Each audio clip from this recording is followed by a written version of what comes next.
السلام علیکم میرے دوستوں، کیا حال چال ہے؟ ٹھیک ٹھاک ہے؟ امید کرتا ہوں سب خیریت سے ہوں گے۔ امید کرتا ہوں میری پچھلی ویڈیو کی طرح اس دفعہ بھی میری ویڈیو کو آپ پسند اور لائک کریں گے۔ تو دوستوں شروع کرتے ہیں۔ آج کی ویڈیو پارٹ 1 کی طرح پارٹ 2 ہے، جو کہ میں نے اپنے دوستوں کے لیے بنانے جا رہا ہوں۔ امید کرتا ہوں میرے دوستوں کو میری ویڈیو پسند آئے گی، اور امید کرتا ہوں میرے دوست میری ویڈیو کو لائک اینڈ شیئر بھی کریں گے اور اچھی میسج بھی کریں گے، تاکہ میں اس میں اور بہتری لا سکوں۔ تو شروع کرتے ہیں آج کا ٹاپک، آپ صلی اللہ علیہ وسلم کی سیرت نبوی پارٹ 2۔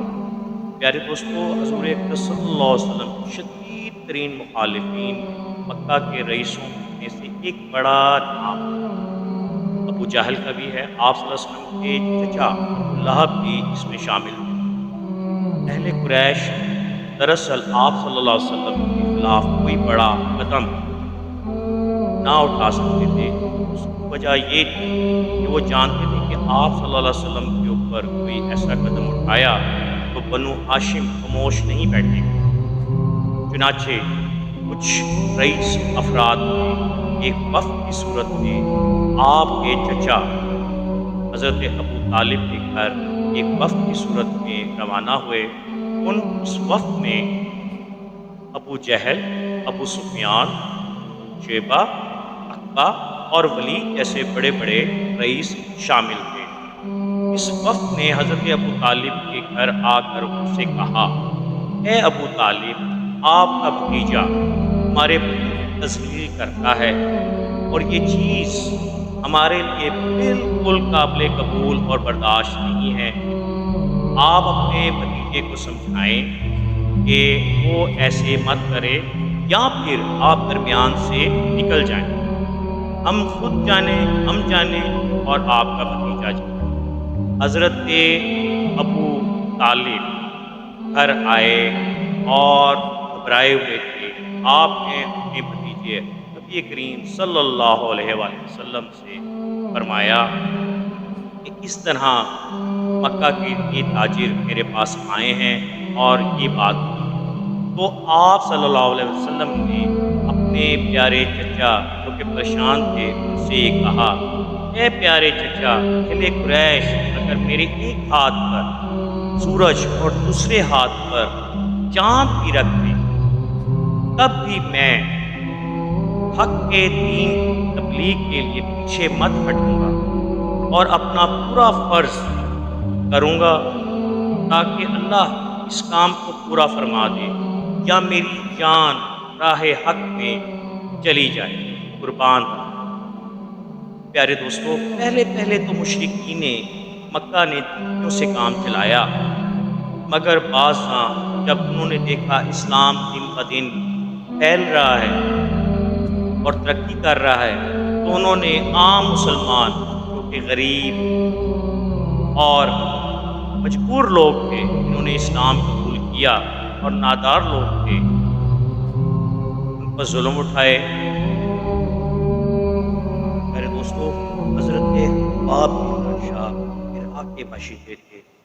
آپ مکہ مکرمہ میں لوہار کا کام کیا کرتے تھے۔ آپ محنت و مزدوری کر کے اپنا پیٹ پالا کرتے تھے۔ میرے دوستو، جب آپ اسلام لائے تو مشرکین نے انہیں بھی تپتی ہوئی ریت پر دوپہر کے وقت دہتے ہوئے کولوں میں لٹا دیا، اور آپ کی پیٹھ جل گئی، آپ کی پیٹھ کی کھال ادھڑ گئی۔ پیارے دوستو، مگر آپ نے صبر اور تحمل سے سارا کچھ برداشت کیا، تکلیفیں برداشت کی۔ پیارے دوستو، ایک مشرک کے ذمہ آپ کو اجرت باقی، آپ کو اجرت طلب کی، تو اس مشرک نے شرط رکھی کہ جب تک محمد مصطفیٰ صلی اللہ علیہ وآلہ وسلم سے وابستگی ختم نہ کرو گے، تب تک تمہاری اجرت نہ دوں گا۔ آپ نے فرمایا کہ تم میرے سامنے مر بھی جاؤ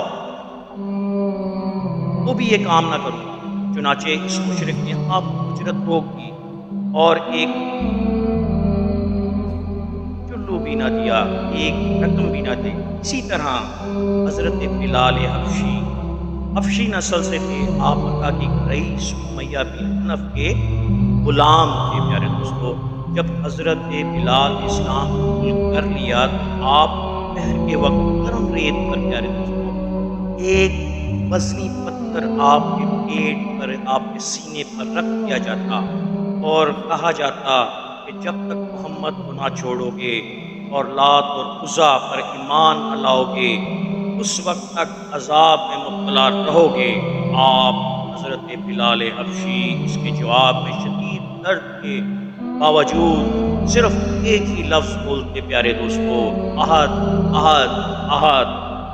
پیارے دوستو، اور اس طرح جب آپ اس لفظ کو دہراتے تو وہ مشرک اور زیادہ مشتعل ہو جاتا اور ظلم کرتا۔ ایک دفعہ تو اس نے حد ہی کر دی، مکہ کے باش بچوں کے ہاتھ، لڑکوں کے ہاتھ گلے میں آپ حضرت بلال کے رسی ڈال کے گھسیٹنے لگ گیا پیارے دوستو، اور جہاں بھی ہو اسے گھسیٹتا۔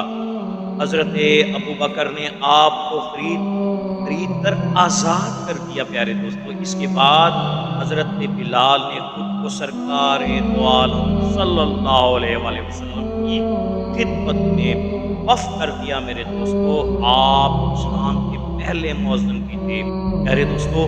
اسی طرح حضرت عثمان بن عفان نے جب اسلام قبول کیا، میں آپ کو بتاتا چلوں کہ پیارے دوستو حضرت عثمان کا تعلق امیہ قبیلے سے تھا اور آپ کا تعلق کافی رئیس اور مالدار گھرانے سے تھا۔ حضرت عثمان نے جب اسلام قبول کر لیا تو آپ کے چچا نے آپ کو ایک اندھیری کوٹری میں بند کر دیا پیارے دوستو، اور آپ کے ہاتھ پاؤں باندھ دیے اور کوٹری میں آگ جلا کر دھواں کر دیا، اور اتنا دھواں کیا کہ پیارے دوستو سانس لینا بھی محال ہو گیا، تاکہ آپ اس اذیت سے بچیں اور یہ نیا دین ترک کر دیں۔ پیارے دوستوں نے پوری کوشش کی کہ آپ اس دین کو چھوڑ دیں، لیکن مگر آپ نے یہ تمام تکلیف اور اپنی قوت ارادی سے برداشت کی اور ثابت قدم رہے۔ اسی طرح حضرت زبیر آپ کے چچا طرح کے مظالم سے دوچار کیا کرتے، اکثر اوقات وہ آپ کو ایک چٹائی پر لٹا کر خوب ہوتے اور آپ کو سانس لینے میں بھی مشکل پیش آتی، مگر آپ نے ہر طرح کی تکلیفوں کو صبر سے برداشت کیا۔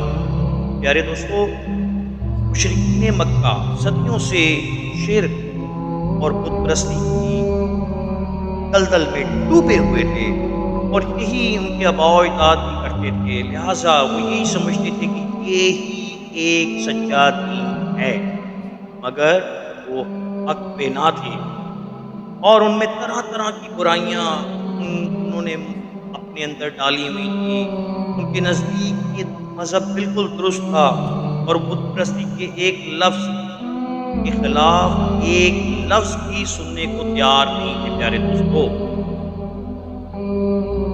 انہوں نے بتوں کے حوالے سے طرح طرح کی عجیب سی باتیں مشہور کر رکھی۔ اسی طرف جب اسلام نے انہیں بت پرستی کو ترک کرنے کا حکم کیا تو انہوں نے اہل اسلام کو بد عقیدہ کہا، اور اب انہیں تو نو مسلموں کو چن کے ان کو نقصان پہنچاتے تھے پیارے دوستو، اور ان میں طرح طرح کی فرسودہ رسومات کے شکار تھے لوگ، غرض کہ ان کا بیٹھنا اٹھنا، یہ اپنے دیوتاؤں دیوی دیوتاؤں کو اپنا نجات دہندہ سمجھتے تھے، زنا کرتے تھے، جھوٹ بولتے تھے، غریب کا مال غصب کر لیتے تھے، اور عادات لڑنا، اور یہ پوری طرح لڑتے تھے۔ نبی پاک صلی اللہ علیہ وسلم نے آ کر ان سے کہا، ایک خدا کی عبادت کرو، ایک خدا کی عبادت کرو پیارے دوستو۔ آپ صلی اللہ علیہ وآلہ وسلم نے ان کو سمجھایا کہ رب کائنات ایک ہے، ایک اللہ کی عبادت کرو، اور یہ اپنے اندر سے یہ جوا کھیلنا، قتل و غارت کرنا، شراب نوشی کرنا، سود خوری کرنا، اس طرح کے لا قانونی چیزیں چھوڑ دیں اور ایک اللہ کی عبادت کریں۔ پیارے دوستو، آپ صلی اللہ علیہ وسلم ان کو تلقین کرتے کہ صبر کریں، امن سے رہیں، محبت سے رہیں، مگر ان لوگوں میں یہی ایک وتیرہ تھا کہ جھوٹ بولتے تھے اور اپنے چھوٹی بچیوں کو زمین میں زندہ گاڑ دیتے تھے۔ اور اسلام جب آیا اسلام نے آ کر ان تمام فرسودات کو ختم کیا اور ایک اللہ کی عبادت کا حکم دیا۔ پیارے دوستو، جب دن بدن اسلام پھیلنے لگا تو آپ صلی اللہ علیہ وسلم مکہ سے باہر بھی گئے، لیکن مکہ سے جب باہر گئے طائف کے شہر اس سے جانے سے پہلے میں بتاتا چلوں کہ پیارے دوستو، آپ صلی اللہ علیہ وسلم کے پیارے چچا حضرت ابو طالب کا دنیا سے جانا اور آپ صلی اللہ علیہ وسلم کی پیاری بیگم حضرت خدیجہ رضی اللہ تعالیٰ عنہ کا بھی دنیا سے جانا ہوا۔ لہٰذا طائف کا جو سفر ہے وہ تقریباً طائف مکہ سے 8 میل کا فاصلہ ہے، اور اس دور میں مکہ مکرمہ میں پیارے دوستوں طائف کا شہر مکہ مکرمہ سے 8 کلومیٹر کا فاصلے پر ہے، اور اس دور میں مکہ مکرمہ میں بھلا کون سی ایسی تعداد تھی؟ اکثر خانہ کعبہ میں ہی عقیدہ رکھتے تھے، مگر مکہ مکرمہ میں تبلیغ کے بعد حضور صلی اللہ علیہ وسلم نے طائف والوں کے لیے پیغام حق سنانے کے لیے چلے۔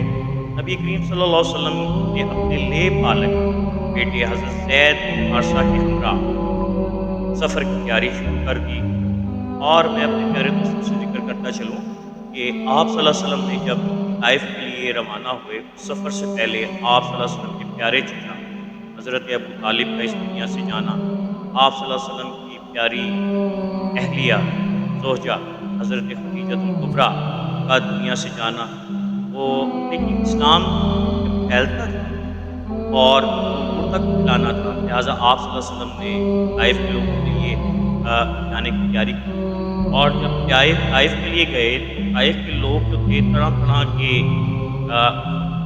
ظلم آپ صلی اللہ علیہ وسلم پہ ڈھانے لگے۔ آپ نے تبلیغ کی تو اتنی بدقسمتی سمجھے ان لوگوں کی، انہوں نے اسلام کی بولنا کیا، بلکہ الٹا آپ صلی اللہ علیہ وسلم کو لہو لہان کیا، پتھر مار کیا۔ پیارے دوستو، لیکن آپ زخمی ہونے کے باوجود بھی ان کے لیے کوئی بد دعا نہ کی پیارے دوستو، اور جبرائیل آئے زمین پر، آپ صلی اللہ علیہ وسلم نے کہا نہ جبرائیل ان کو کچھ نہیں کہنا، یہ نہیں، ان کی نسلیں جو ہیں وہ آنے والے وقت میں اسلام قبول کریں گے، انشاءاللہ پورا عرب اسلام قبول کرے گا۔ لہٰذا اور یہ حدیث ہے کہ جبرائیل فوری طور پہ زمین پہ اترے اور کہا کہ حضور اگر آپ حکم کریں تو میں 2 پہاڑوں کے درمیان اس شہر کو تباہ کر دوں۔ کہ آپ نے فرمایا کہ نہیں جبرائیل، کی نسلیں بھی آنے والی وہ انشاءاللہ اسلام کی، تو اللہ کے نبی کی وہ بات صحیح ہوئی اور پورا جزیرہ عرب اور پوری دنیا اسلام کے فیض سے